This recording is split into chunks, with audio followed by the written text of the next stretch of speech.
Hi everyone, Delta1 here.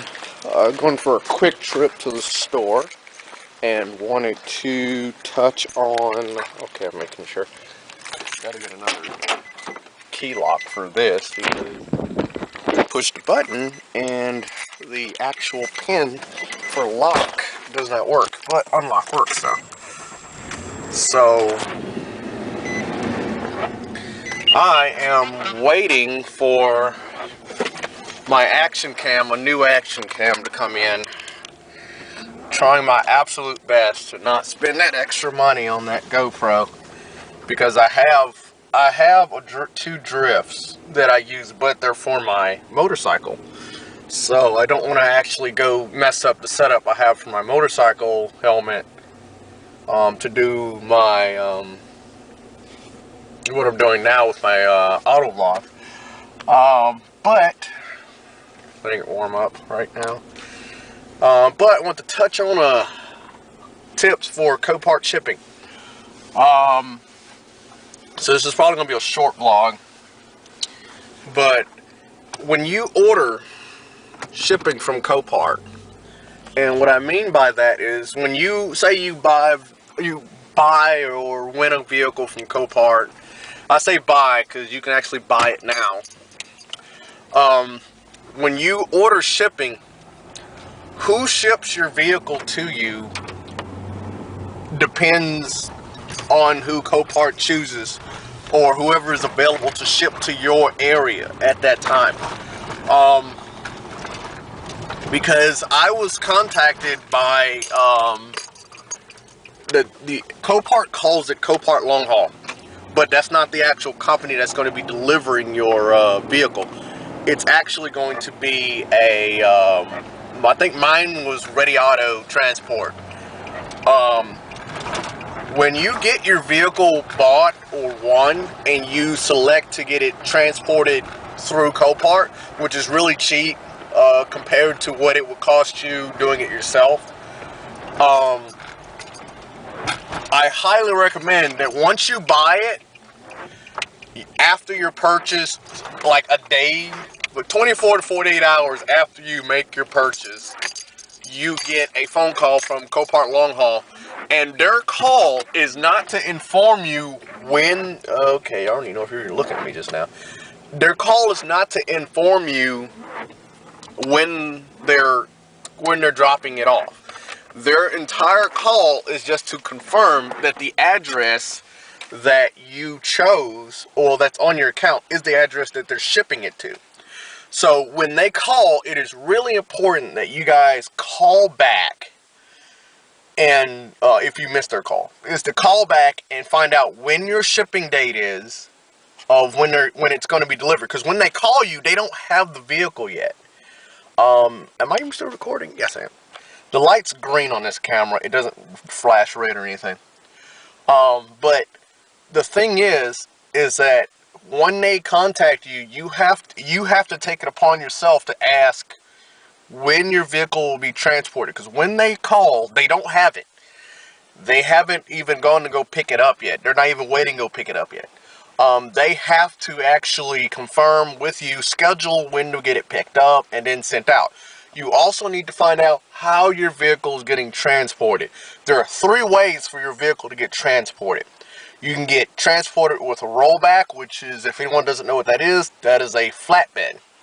You have the option of having your vehicle towed through long haul, which is basically something that a 3/4 ton or a 3500 or 4500 or even a 5500 truck would have a car hauler trailer on the back of it. So it'd be like your typical truck that you see in your grocery store parking lot with a really long car hauler trailer on it. And then the other way is it being on a car hauler for a semi truck. You really need to find out which one your vehicle will be transported on. Sometimes they can't get that information until they go and they schedule whichever one. But you need to find that out based on the condition of your vehicle. Like I said, my vehicle had to be a roll-on and roll-off because I lost my ability to where I could store the vehicle for working on. I had to bring it to my apartment. But that also limited to where, because even though it's a if I would have left it like it was, where the truck I wanted just needed a front axle and wheel and control arms, it could have been loaded on a rollback or a long haul. It couldn't be loaded on a car hauler. But when I went to getting this truck I have now that has all four wheels rolling, now the option of getting it on to the trailer of a car hauler for a Class A truck is possible. So you really got to be on it with contacting them, because every time I got in contact with my hauling company, every time I called, a different class of truck was stated.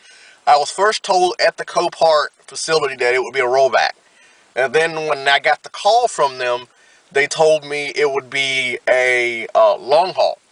And then when I finally called them to find out when the date would be, I was told it would be a Class A truck. Well, I think it was Class C. It was going to be a Class C truck. And then the day of delivery, while I was on the phone with him, he told me that he'd be in a trailer like a Class A truck. And what it ended up being was, it was a 5500 Ram that was pulling a long haul car trailer that was low to the ground like a Class A trailer is what he had. So you really need to find that out before you actually settle on your delivery, because if you end up getting your delivery and you get a vehicle that does not run, and you don't specify or get that you need it on a long haul trailer, which you can just roll off of, which is what we did with my truck, put it in neutral and roll it off the truck, or you get a a rollback, you need to figure out how you're going to get this truck off the trailer. Also, you can set up on delivery, you can have the truck meet with your own rollback, or for another towing company, or for a towing company that's in your area, and they can pull it off the trailer. But it's best to find that information out first, so you can go ahead and have all that ready. But I lucked out with mine. The only issue that they had with mine, I will explain that when I come back out of here. But it's cold. I don't have on my jacket. I didn't drive that far. The truck's not warmed up. So I'll be right back. Okay. Okay. We are heading back. But the thing is, alright, anyone that knows anything about the new 4th generation Rams know that there are 3 types of shifters. There's the column shift, which is what anyone that's used to driving has. You have the floor shifter, which is typically what a lot of people are used to now, especially anyone that has a front-wheel drive vehicle. Those are mostly what are on those. And then you have the console shifter with the knob. Alright. Now, you also have the button one too, but not in the 4th generation Ram. You only have the buttons for the 4-wheel drive activation.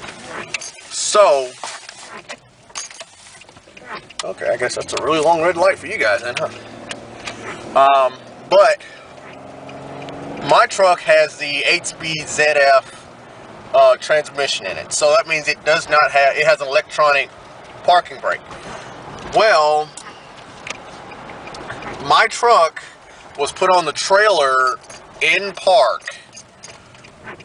and they couldn't get the parking brake to release. Well, it wasn't that they couldn't. The reason they couldn't get it to release is because when they loaded the truck, well, moved around the yard, I guess, they broke the parking brake, so the parking brake was stuck in the on position.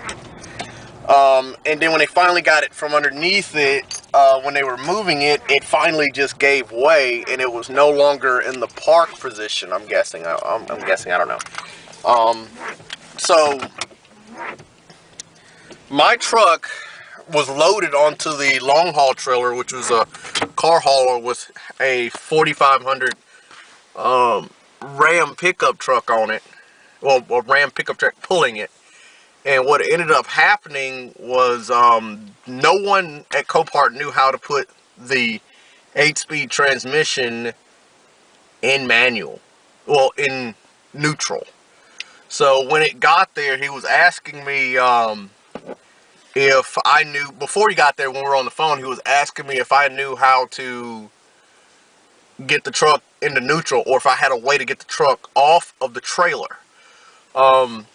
And I thought the whole issue with him being able to deliver the truck directly to me was that he needed a way to get it off the trailer. So I'm sitting there trying to figure out what tow company I have near me that could be there at the time that he was going to pick it up or get it there, which I'll put a picture of the actual truck on the trailer when it got there, and the picture of us having it off of the trailer.